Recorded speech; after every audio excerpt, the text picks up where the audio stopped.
Hi there, this is Linda and welcome back to my channel, or welcome if you're new here. In this video, I'm putting together my Project Life spread for the week of June 9th through June 15th, 2025, and I'm working with the Q&A Storyteller Kit from Ali Edwards. Let's go ahead and dive right in.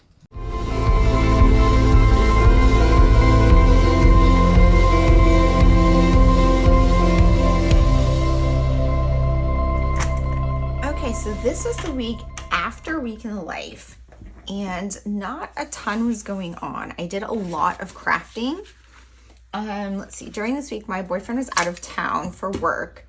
So I was just working and at home, crafting, relaxing. I got sushi takeout. I finished this album, which is my travel album. I do have a full flip through of that on my YouTube channel. I also I didn't finish, but I started working on my Week in the Life album, which is now finished, and you can see a full flip through of that on my YouTube channel as well. So this week was a lot of crafting, and then let's see, this is from the weekend. I also have just there was a lot of rain still. It's been such a rainy season here. And I have a lot of 4x6 pockets here, but I don't really need that many, so I'm going to just use some of them as 3x4 and pretend like they are 3x4 pockets. And then just one more photo here. Okay, so for this spread, I'm using the Q&A Storyteller Kit. And this was just a bunch of like random little pieces from that kit that I had put aside during my planning. And there's just a lot of different random things this week. So this kit is very specific, and I'm not sure that I necessarily have super specific Q&A stories to tell, so some of these products might not end up making it into this spread, but that's okay. I'm just gonna see what I have and what I can use. And then while I was kind of working on picking my photos, I was thinking about that a little. So this one says like when and where, and I think I want to like stamp on here, get outside, which I think would go really well with that.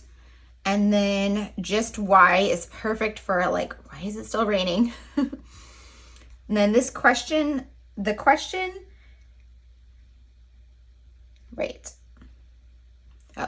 isn't who is going to let me, it's who's going to stop me, which I think is perfect for this picture of Pumpkin, just like licking himself here. It'd also be good on the sushi. The what if, I'm not really sure where that one should go. And then here's a Q&A, which I could use to kind of tell a story. So could be kind of like, what am I going to do while my boyfriend's out of town?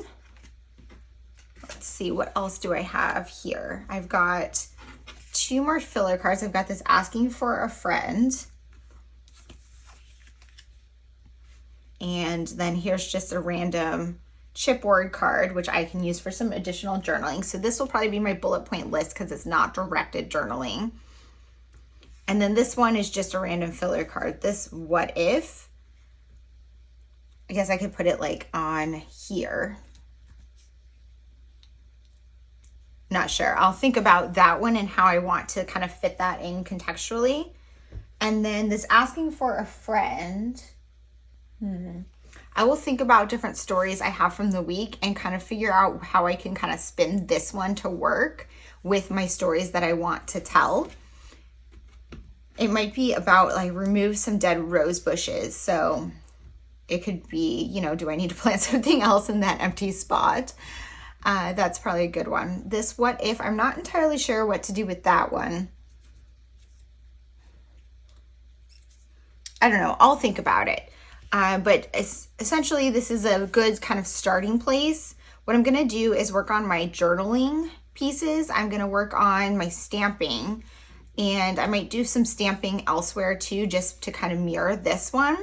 I need to put my dates up here, and I might pull something out of my stash to create some kind of embellishment clusters, and probably want some sort of title on here above this journaling. So I'm going to go ahead and put you guys on a voiceover and get this one put together. Okay, so I feel like this one comes together quickly from this point on. You can see I kind of struggled a little at the beginning there. And I think that's because when I created my plan for this spread, well, two things. One, when I created my plan for the spread, it was a lot of random elements from the Q&A Storyteller Kit. So they're not repeated cards or anything like that. So I'm bringing together all of these pieces that although they coordinate in theme and color, they don't have a natural kind of pattern that they go in. And then they also are very specific. So those specific prompts definitely makes me think a bit more. And you can see that I kind of struggled a little at the beginning with that, but I like that. I've been doing Project Life now for such a long time.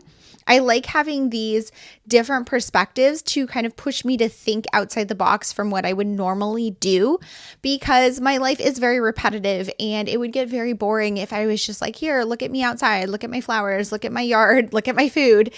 So this gives me a different perspective and helps kind of shape my storytelling.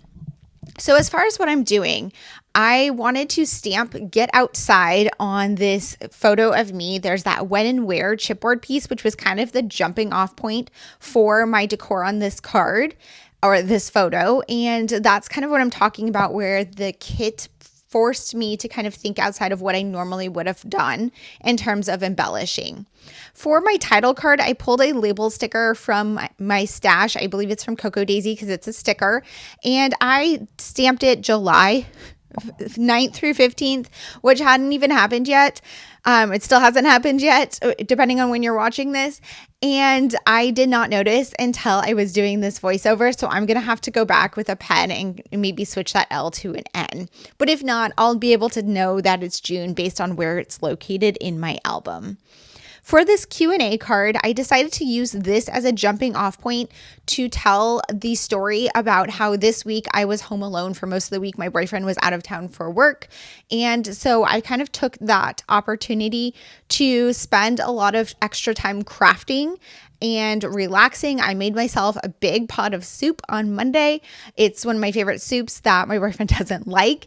And I had it for like 4 meals or 5 meals, some ridiculous amount across the week. And it was just pretty relaxing. I also binge watched the new season of Handmaid's Tale, and I'm not really a binge watcher. So that was kind of a nice change of pace. And this week was really what I needed after the busyness of the past few months.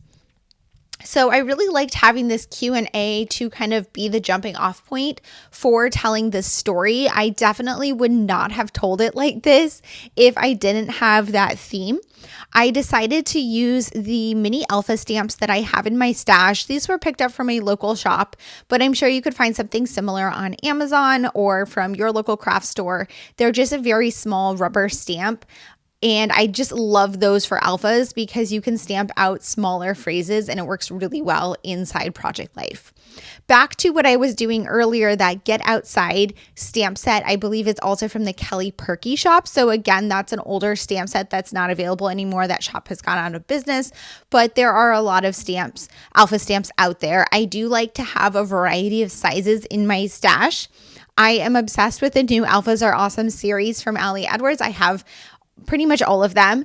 However, they are really large for using in Project Life, so I try to pick up some smaller ones when I can to use in the smaller pocket pages. I pulled my stack of labels, of loose labels from my stash and kind of plopped them on my desk there to go through because I decided I wanted to add more words to a lot of my photos using labels. Rather than putting a full label on each photo, I put a half a label and did some journaling, and then I used the other half of that label on another photo, and I used my tiny attacher just to add a little bit of texture to each piece of the labels. For my journaling, you can see at the beginning, I started using a fountain pen. I was using my Pilot Vanishing Point with Diatramentus Archive ink, which is my favorite kind of go-to fountain pen. And you saw in the beginning, I tested it on the back of one of the cards. Whenever you're using fountain pens, you always want to test it on your paper before you write because fountain pens are not friendly with some types of paper. And even if you've used them on Project Life cards in the past, sometimes it's just like a different batch. So as long as it's a different kit or a different manufacturer, I will test it again. I decided that I didn't really like the way that fountain pen was working on this paper. Fountain pens work really well on fountain pen friendly paper, but on other paper, they are kind of miserable to write with. And it's also not good for your pen tip. So I switched to using this Muji gel pen.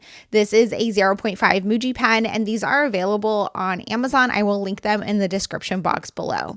As a note, I try to link as many of my supplies as possible in the description box below. So if there's something I'm using that you like and you want to pick up yourself, go ahead and check out that description box to see if there's a link. And if there is not, you can leave a comment and let me know. Usually though, if I don't have a link, it's because it's no longer available or I purchased it from a store in person. So you wouldn't be able to pick it up yourself necessarily from the same place that I got it.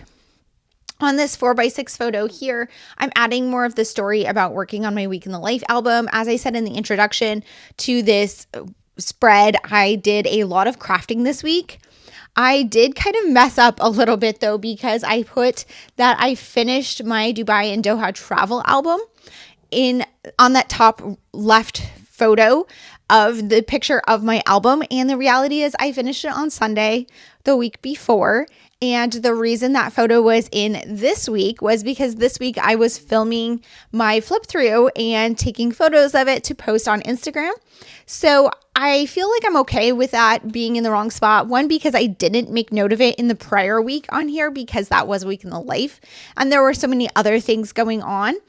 And second, because I feel like I did kind of finish it this week, because even though the album was done, the editing and the sharing process of it is kind of like closing the cycle for me and kind of being able to fully check it off by putting it away in the shelf.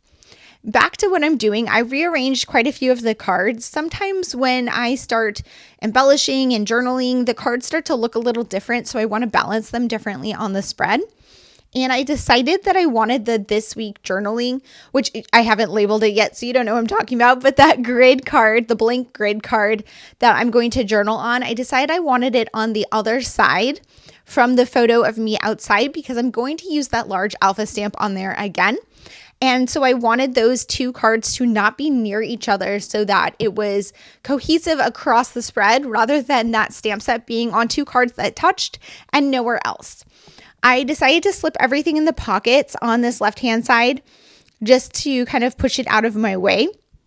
I feel like I've been doing that a lot more lately when working on Project Life. I did not used to put the things in the pockets until I was totally done with the spread. But these days I've been doing it. I feel like it makes it a little less cluttered on my desk because I can push that pocket page kind of out of the way and not worry about it getting messed up. I did leave that one out because I do need to finish a little bit of the journaling off camera to keep it private. On this right-hand side, I decided I wanted to pull some chipboard pieces in from my stash. So I pulled out a few chipboard organizers from my drawers. I do have a video sharing how I have all my chipboard organized in the drawers beneath my desk. If you're interested in that, I will link it in the description box below so you can go ahead and check that out. I pulled one from my kind of other category to put on there that says give time, which I thought was perfect for this week because this week was all about kind of taking my time and slowing down and just relaxing and getting back to normal after all of the burnout of the previous few months. I was feeling super burned out coming into June because I traveled in February, I traveled in May, and I didn't really have much chance to get caught up in between the 2 months. April and May, or March and April, were very busy at work and just in general. So I didn't really have much of an opportunity to relax. And it just felt like it was one thing after another. And I was super burned out going into Week in the Life, which if you have watched my Week in the Life content, you'll see that I got super sick during that week. So this week was very much about giving myself time to recover. And I like in Project Life, not just documenting the facts of what happened, but really the overall mood. And I think from this spread, I can feel how I was just taking more time to relax during this week and giving myself a chance to recover because nothing really happened. And that is what I loved about this week. It's so nice to have a quiet week. So on this card here, I wanted to do a bullet point list of other small stories from the week. I do this on most of my Project Life spreads because one of my favorite things about Project Life are capturing all of those micro stories that you would otherwise forget. To create this card, I used, well, this card itself came in the Q&A Storyteller Kit. It was from one of the 12 by 12 papers. It was cropped down. And then I used the same stamp set to write this week. And then I used some dot stickers that I had in my stash to create bullet points. So these dot stickers, I actually purchased them for my commonplace book, which I have quite a few videos, maybe not quite a few, but I have a few videos on my channel of my commonplace book. So if that's something you're interested in, you can definitely check that out. I will link that in the description box below. I will also link where I got these dot stickers because they do work well in scrapbooking in addition to for a commonplace book or journaling. I pulled another chipboard piece from my stash for each of these two photos. I'm always and forever trying to find ways to pull things in from my stash to use my products rather than just store them because I buy the products to use them, not to store them. So here's a look at that completed spread. I'm super happy with how this one turned out. Thank you guys so much for being here. If you have any questions or comments, please leave them down below. And as always, I hope to see you guys on the next one. Bye.